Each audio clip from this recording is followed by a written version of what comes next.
কিন্তু আমার দেশের ইমামরা খালি ডান দিকে সালাম ফিরে বাম দিকে সালাম ফিরে তখনই করছে ডান দিকে কৌটো আছে, কৌটো না ছাড়ে দেখো মেহেরবানি করে কৌটো ছাড়েন। আমি দেখি আমি 47 বছর ইমামতি করছি, আমি কোনোদিন কইনি কৌটা ছাড়ার কথা, তুই দিস দে না দিস না দে। আমি দেখেছি তল্ল ধরে তাকে দেখেছি যাই প্রথম কোটো আগে দেয়, ইচ্ছা না পয়সা কোটো দেয় না। আমার যাই দেয় ইনকা 5 টাকার ওই কাঁচা টাকা নিয়ে আসা কোটা থাকে, এটি কোটো ওই 1 ফুট উঁচের থেকে ফেলে দেয়। যখন ঠক করে সাউন্ড হয় ডান দিকে তাকে চাচা কয় চাচা শুনে বাঁচো, আবার বাম দিকে তাকে কয় ভাই শুনে বাঁচো। আল্লাহ দেয় শব্দ করে আর বেটার চাকরির জন্য ঘুষ দেয় লোক করে। এই বাংলাদেশে ইসলাম গেল ভিক্ষে আর দেশ গেল মানুষের আইনে। আওয়াজ ধীরে হলো গা, আওয়াজ ধীরে হলো গা, জোরে করবেন না গা। কোন পক্ষে? শান্তি নাই, শান্তি নাই, শান্তি নাই রে। কি এই যে মসজিদগুলো আমাদের দেশে আছে 5 ওয়াক্ত নামাজ, বিকেল বেলা আসরের নামাজের আজান ওই ইমাম দিয়ে মেলা মসজিদ আছে বাজারের কাছে, ওরা আকামুদ্দার মানুষ পায় না। খালি এই যে ভোট বেঁধে গেছে চা খাওয়ার জন্য খালি একদল লোক খালি দৌড়চ্ছে। দোকানদাররাও বুঝিছে, দোকানদার আবার ভোটের নেতারা কয়ে গেছে চার রং খালি লাল হবে, চিনি বেশি দেবো না, ওরা কত খাবি খাব। হ্যাঁ, অনুরোধ করছি এই যে মসজিদগুলা আমাদের দেশে আছে, খালি যদি মসজিদে যে খুতবা তেলাওয়াত হয়, খুতবারই যদি মানে ইমামরা যদি বলে দিত তাহলে বয়তুল মোকাররমের ইমামের পলান লাগতো না। খুতবার যা বক্তৃতা হয় আরবি দিয়া, এই অর্থ যদি বুঝানো হতো আমার দেশের মানুষগুলা আরো 100 বছর আগে বাংলাদেশে আল্লাহর আইন কায়েম করত। কিন্তু আমরা তো বলি না। পরে যখন আবার কুচার দেওয়ার লাগিছে তখন আপনার গিন্নি করছে কি 8টা 12টা ডিম, মুগরির ডিম ওই পেটের তলেতে বাচ্চা তোলাছে। 28 দিন পর বাচ্চা উঠছে, তখন আপনার গিন্নি ওই বাচ্চা আর ওই হাঁস সুদ্ধা টোপাতে বান্ধা থাকে 2 দিন।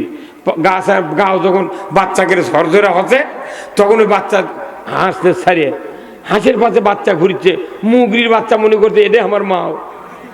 কতক্ষণে কেরা কি মনে করছে এটাই মাও, তাহলে হাঁসের পাতে মুগরি ঘুরিচ্ছে। মানুষ দেখে আশ্চর্য হয়, কি রে মুরগির বাচ্চা হাঁসের পাতে, কি কুদরত আল্লাহর। কেরে ওটা আল্লাহর কুদরত, তুই দিছু কি হাঁসের পেটের তলে মুগরির ডিম। এখন এই হাঁস আর খোলাত ঘুরতে ঘুরতে ফুস করে যা দেখে যে একটা কুঁড়ি আছে, ওই কুঁড়ির মধ্যে পানি দেখে 28 দিন পর্যন্ত হাঁস খোলাত বস থেকে ওর গাওটাও সেদ্ধ হয়ে গেছে। ওই দইরে নামিছে পানির মধ্যে, নামি এখন কাল্লা ইঙ্কা করিচ্ছে আর ক্যাক ক্যাক করিচ্ছে আর করছে মুগরির বাচ্চা করো, মা আয়, মা মা আয় আয় আয় আয় মা আয়। তোর মুগরির বাচ্চা করছে তুই কি করছু, তোর মাথা ঠিক আছে, তুই মা হলে কি হবি, তোকে আমি বিশ্বাস করবো না। কারণ আমরা যে মুখলুকাত মেয়েরা হাত চারি যদি পানি থয় তারই মধ্যে একটা পড়ে গেলে ওটি আমি মরে থাকি, চাল্লা পানিতে মরে থাকি, তুই আমার সাগরের মধ্যে নাম্বার করছো মানে কথা কর। ওই হাঁসের ইনকে করে ডাক শুনে যদি মুগরির বাচ্চা মোর ঝাঁপ মারলো হয়নি, কেউ জানলে ফিরল হয়নি, এই কথা কর। আবার মুরগির পেটের তলে হাঁসের ডিম দিছে, দিয়ে বাচ্চা উঠেছে, মুরগি লিয়ে ঘুরতেছে, দেখতে ভালোই লাগে। কিন্তু ঘুরতে ঘুরতে হাঁসের বাচ্চা দেখিছে খোলার নামা কুড়ি, কিন্তু অনেক পার উঁচু। ওই হাঁসের বাচ্চা করছে কি সোজা কি বড় হাঁসের নাগান নাম্বার পারবি হাঁটে হাঁটে, উই তোর কাছে যা পলটবাজি খাতে খাতে পানিত গেছে, উই জানে যে পানিত গেলে লাগবে না। কতক্ষণ দেখা ওই পোলট্রিতে নামিছে, তখন মুগরি খালি বাচ্চাদের দাপাচ্চার করছে, হাই রে বাবা তোরা মলু রে, আয় ময়নায়। তখন হাঁসের বাচ্চা করছে তোর কথা শুনি না, আমাকে এই পানির জন্য আল্লাহ বানাছে। এই কথা কর। আমাদের দেশের অবস্থা কি জানেন, এই বাংলাদেশ হলো কুচিয়ার খোলা, এই বাংলাদেশ পুরোটা কুচিয়ার খোলা। আর আমরা মানুষ হলে জনগণ হচ্ছি ইমানদার মানুষ, এগুলা হচ্ছে হাঁসের বাচ্চা, হাঁসের ডিম, কোনো সময় হচ্ছে মুরগির ডিম। আর সরকার হলো কুঁচিয়ার হাঁস, কুঁচিয়ার মুগরি। এখন আমাকে দিয়ে বাচ্চা তুলে লিয়া 5 বছর পর পর আমাকে গেলে পানির মধ্যে নাম বের করছে, কোথায় ময়নাই সুদ খা, আই ময়নাই মহিলার বল খেলা দেখ।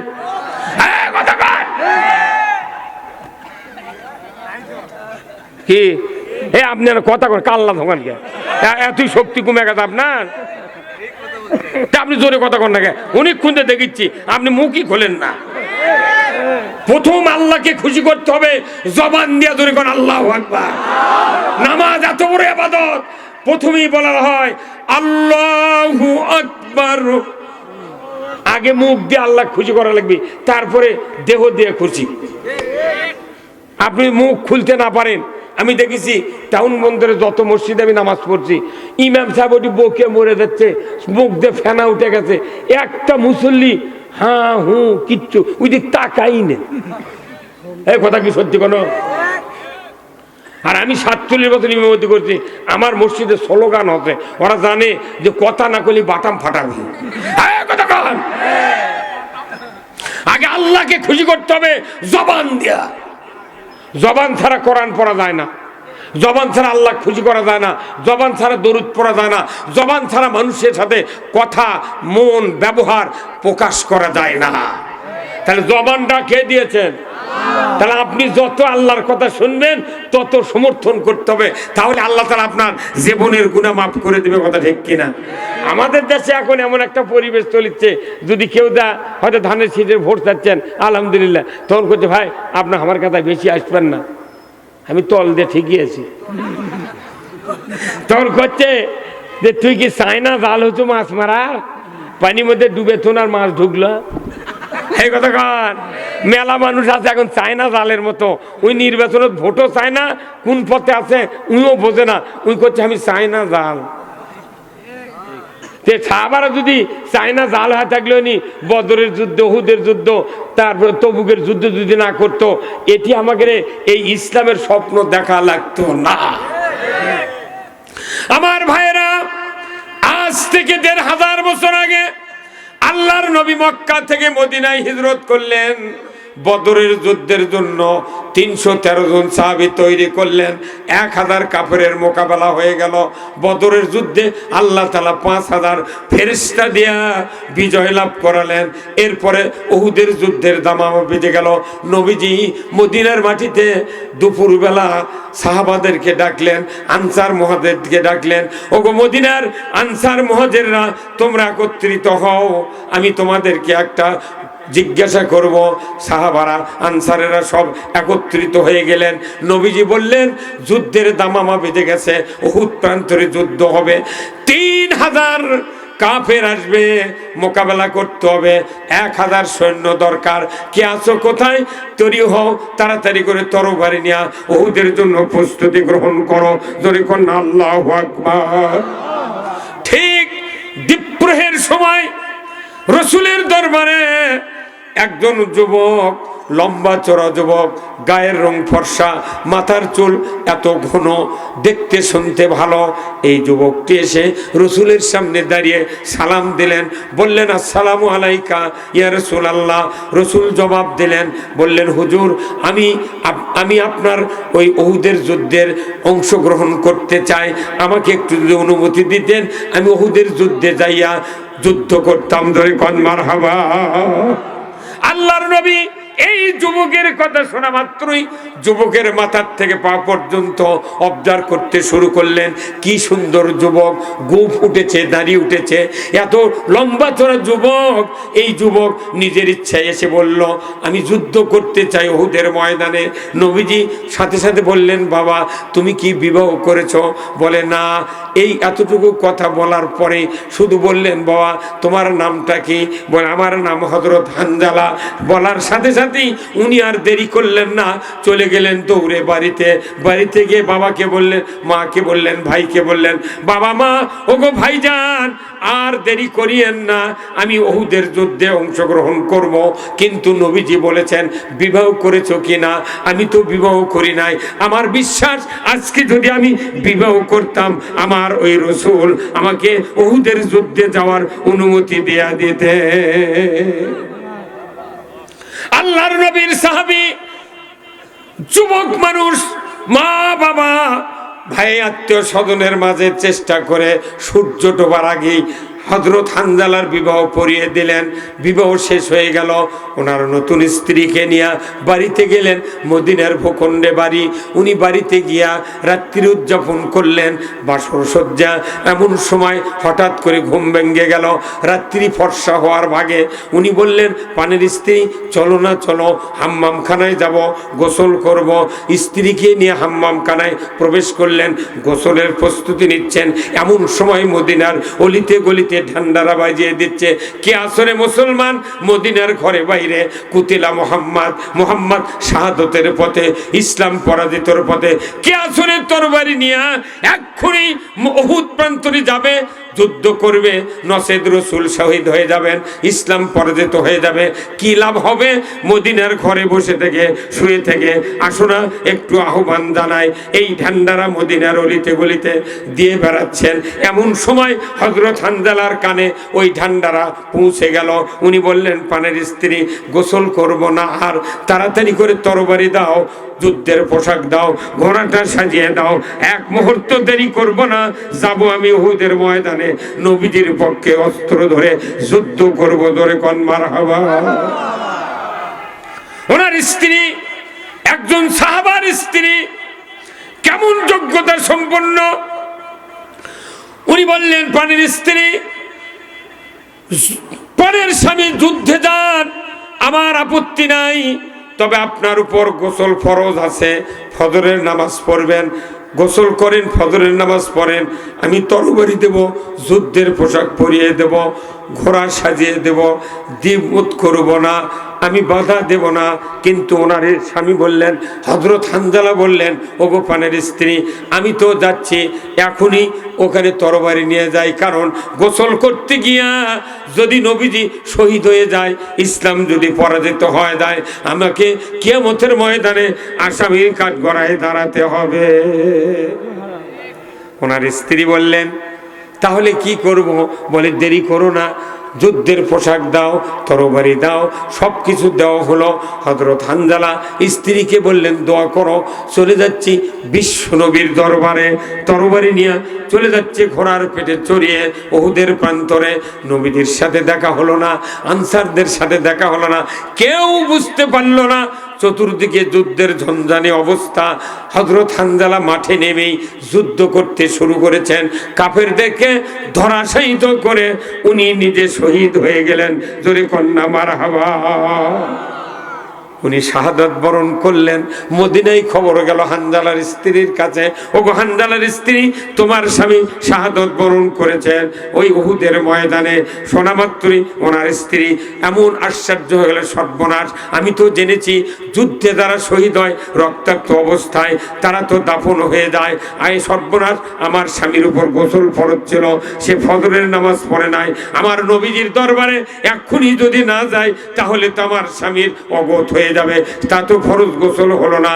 উনি দৌড়ে চলে গেলেন মদিনায়, উহুদ প্রান্তরে নবীজির কাছে হাজির হলেন। হুজুর গো, আমার স্বামী হানজালা শহীদ হয়েছে উহুদের ময়দানে, আমি নিজের হাতে তরবারি দিয়েছি, যুদ্ধের পোশাক পরিয়ে দিয়েছি। হুজুর গো, আমার স্বামী যুদ্ধের ময়দানে এসেছে, কিন্তু সমস্যা, ফরজ গোসল করে নাই, ফজরের নামাজ পড়ে নাই, দয়া করে তার লাশটা আমার কাছে দিয়ে দেন, আমি সহস্তে গোসল করায় দেব, তারপরে আপনি দাফন করবেন। জোরে বলুন মারহাবা। এই মসলাদ থেকে বোঝা যায়, স্বামী যদি মারা যায়, স্ত্রী যদি বেঁচে থাকে, স্ত্রী গোসল দিতে পারবে। আর আমাদের দেশে মরে গেছে স্বামী, দেখতেও দেয় না, তুই ঘরের মধ্যে চাবি দে তো, হ্যাঁ। কিন্তু স্ত্রী যদি মারা যায়, স্বামীর গোসল দেওয়া যাবে না, কিন্তু স্বামী মারা গেলে স্ত্রী গোসল দিতে পারবে। আমার ভাইয়েরা, হযরত হানজালার লাশ। আল্লাহর নবী বললেন, হানজালার স্ত্রী আমার সাথে দেখা হয়েছিল গতকাল দুপুরে, কিন্তু আমি তো তাকে বলেছিলাম তুমি কি বিবাহ করেছো? বেচারা জোরে দৌড় মেরে চলে গেল। কি ঘটনা ঘটলো আমি তো জানি না, হানজালার সাথে তো দেখা হয় নাই। উনি বললেন, আল্লাহি, আল্লাহর কসম, আমি তরবারি দিয়েছি, যুদ্ধের পোশাক দিয়েছি। হুজুর গো, আমার স্বামী শাহাদাত বরণ করেছেন, খুব তাড়াতাড়ি লাশটা দিয়ে দেন, দেখেন তো আমার স্বামীর লাশ কোথায় পড়ে আছে। আল্লাহর নবী বললেন, আবু বকর, ওমর, উসমান, আলী, ও আমার সাহাবীরা, দেখো না এই উহুদের প্রান্তরে কতজন শহীদ হয়েছে। এক এক করে 69 জন সাহাবীর লাশ একত্রিত করে শোয়ায় রেখেছেন। আল্লাহর নবী নিজে চোখের দিয়া অবজার্ভ করা শুরু করলেন। এক এক করে দেখতে দেখতে দেখতে দেখা গেল 69 জন সাহাবীর ভেতরে হানজালার লাশটা চোখে পড়ে না। আল্লাহর নবীর সাহাবীর স্ত্রী, তাকে নবীজি বললেন, কই তোমার স্বামীর লাশ? আমি তো পাইলাম না। উনি আবার বললেন, হুজুর, আমি সহস্তে তরবারি দিয়ে সাজিয়ে দিয়ে তাকে পাঠিয়ে দিয়েছি। আল্লাহর নবী একবার শহীদদের দিকে তাকান, আর একবার আরশের দিকে নজর করলেন। আল্লাহ বুঝতে পারলেন নবীজি আমার তরফ থেকে খবর চায়। সাথে সাথে জিব্রাইলকে বলে দিলেন, জিব্রাইল যাও, যাও রে জিব্রাইল যাও, ওই যে আমার নবী খবর চায়, তুমি গিয়া বলো যে হানজালা ফরজ গোসল করে নাই, ফরজ গোসলের 3 ফরজ কাজা করেছে, ফজরের নামাজের 2 ফরজ কাজা করেছে, 5 ফরজ কাজা করে ইসলাম বিজয়ের জন্য তরবারি নিয়ে যুদ্ধ করে উহুদ প্রান্তরে শাহাদাত বরণ করেছেন। আমি আল্লাহ ওই ফেরেশতা দিয়া উহুদ প্রান্তর থেকে হানজালার লাশ 4র্থ আসমানে উঠায়া হাউজে কাউসারের পানি দিয়ে গোসল করায় দিচ্ছি। তুমি যাও, নবীকে বলো অল্পক্ষণের ভেতরেই হানজালার লাশ উহুদের প্রান্তরে পৌঁছে যাবে। গোসল করেনি, নামাজও পড়েনি, শহীদ হয়ে গেছে ইসলাম বিজয়ের জন্য। সুবহানাল্লাহ। কোথায় গোসল করে দিচ্ছে? আর হুজুর করুক যদি কয়া হয় যে না ইসলামের পক্ষে কথা করতে, দেখি বুঝি কম লেখাপড়া শিখিনি, জানেন। আর ওটি গোসল করেনি, ফজরের নামাজ পড়েনি, তাহলে নামাজের চেয়ে, ফজরের নামাজের চেয়ে ইসলাম আদর্শ তো দুনিয়াতে মানিনি। তখন ফেরেশতা কবি, এই আল্লাহর বান্দা, ওই যে রাস্তার ধারে দিয়া কারেন্টের পিলারত, ইউকালেক্টারের গাছত বড় বড় বেলবুন লাগানো ছিল, পোস্টার লাগানো ছিল, এক কানি 3 মাথা, মধ্যে বড় মাথা, তুই উঠে তো ভালো বুঝেছিল। এই কথা কন, ওই নেতা তুই বুঝেছিল, আসল নেতা বুঝে যায়। হুজুর কথা কন না কেমনে? আল্লাহ ফেরেশতাকে দিয়ে বলাবে, হে বান্দা বলো, মান হাজার রাজুল, ওই মদিনার রওজার থেকে সুরঙ্গি করে আপনার আমার কবর পর্যন্ত বলা হবে, মান হাজার রাজুল, ওই পুরুষটিকে বলো। তখনও কবেন, হায় হাতাল আদ্রি, চিনি না ওই মানুষটিকে। উনি হলেন হাজা নাবিগুনা মুহাম্মদুর রাসূলুল্লাহ সাল্লাল্লাহু আলাইহি সাল্লাম। তিনি তো আমাদের নেতা, তিনি তো সেই রাসূল যিনি মুহাম্মদুর রাসূলুল্লাহ সাল্লাল্লাহু আলাইহি সাল্লাম। রসুলের জীবন আদর্শ না জানা, না মানা, যদি মসজিদে যদি রসুলের পুরা জীবন ইমামরা যদি না বলে, আমরা বক্তারা বলার কারণে আমাদের সমস্যা হচ্ছে। হ্যাঁ, কতক্ষণ টাকা বক্তারা দন করছে, মুসল্লিরা উঠে করছে, হুজুর সব কথা কোয়া যাবে না, এটা এটা কবেন, এটা এটা কবেন না, কিবা কি কথা ঠিক কিনা? তাহলে আমার আপনার জান্নাতে যেতে হবে, আর দুনিয়াতে শান্তি পাইতে হবে। তো দুনিয়ায় শান্তির জন্য 4টি দফা কে নাযিল করেছেন? যেরকম কে? আল্লাহ। আল্লাহ কোরআনে বলছেন, সূরা হজের 41 নম্বর আয়াত, যেরকম আল্লাহু আকবার। আল্লাহ বলেছেন, আল্লাযীনা ইম্মাক্কান্নাহুম ফিল আরদ আকামুস সালাতা ওয়া আতাউজ যাকাতা ওয়া আমারু বিল মারুফ ওয়া নাহাউ আনিল মুনকার ওয়া লিল্লাহি আকিবাতুল উমুর। জোরে কন্না মারহাবা।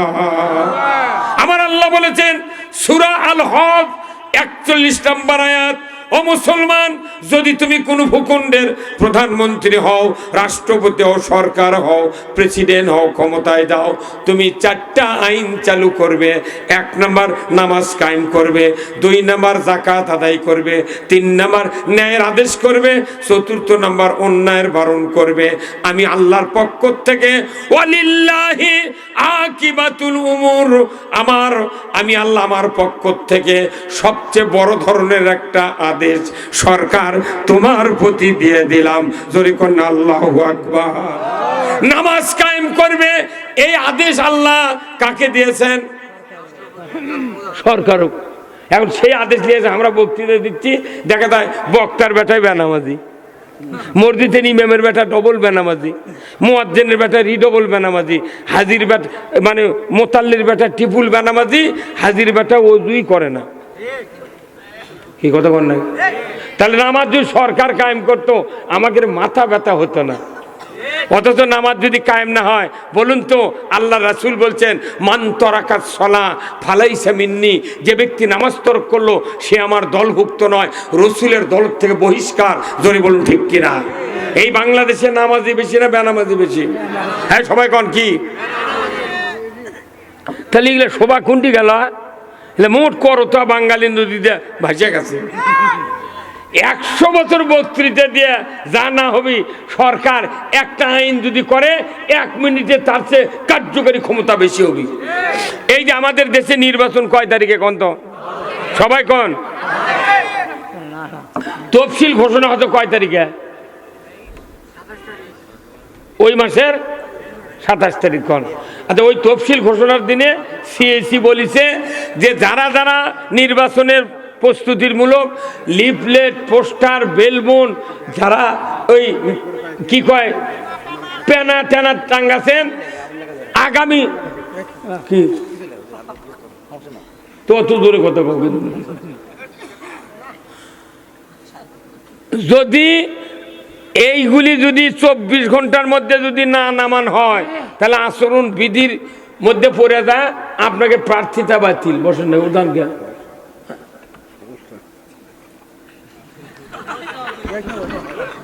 কথা বুঝতে পারলেন? আচ্ছা, এই কথা যখন সিইসি করছে তখন প্রার্থীতাই দাঁড়াছে, তাইও রাত্রে তাই পোস্টাল টাইনে নামাছে। হুজুর এটা আছে, এই কথা কোন না উইটা টাইনে নামাছে। কিন্তু ওই আইনের আগে যদি কেউ কারু পোস্টাল টাইনে নামাল হয়নি, ও পিঠে মারে ফেল দিল হয়নি। সরকারের আইন ইনকাম হয় না। এই আইন কায়েমের জন্য আল্লাহ কছে যে সরকার যদি এগুলো আইন করে তোমাকে এত চিল্লান লাগবে না। আর সরকার আইন কায়েম করে না, আমাকে চিল্লানের কারণে আমাকে ধরে নিয়ে যায়, জেলত তোলে, গুম করে, ফাঁসি দেয়, ইডা করে উডা করে, কয় তোর কি টাকা পড়ছে, দেড় দাঁড় চলে চলুক, ওর বেটা বেনামাজ হয়ে মরবি, তোর কি লাভ?